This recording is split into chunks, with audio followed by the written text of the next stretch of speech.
love this, creating an eye with a basic color wheel.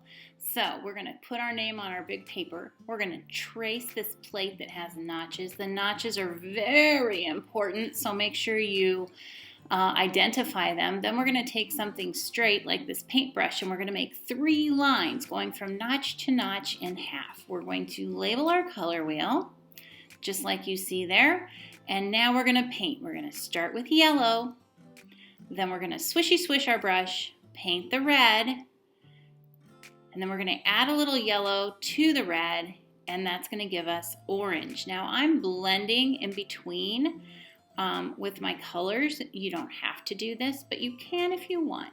Now I swished my brush, got it super clean, laid the blue down, mixed red and blue, got purple. I'm blending the red into the purple. Now I'm going to blend the purple into the blue. And now I'm going to clean my brush really well, and I'm going to paint green. So I'm blending my green into my blue, and now I'm picking up with my clean brush some more yellow to blend the yellow into the green. Now I'm going to draw an eye out of my color wheel. So I already have my circle, and now I've got watercolors.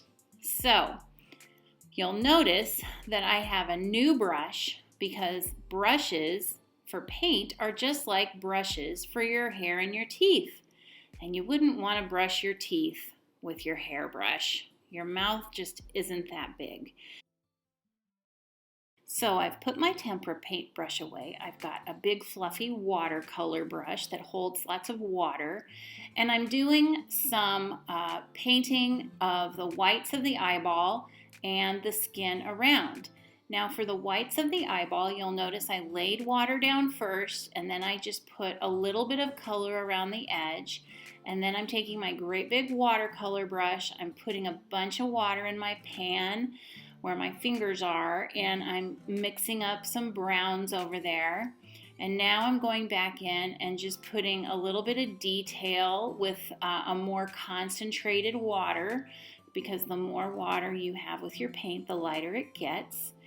And so now I'm putting the pupil in with some black, and I'm putting some striations in around the edge of the eye. This is up to you whether you want to do this or not. You don't have to.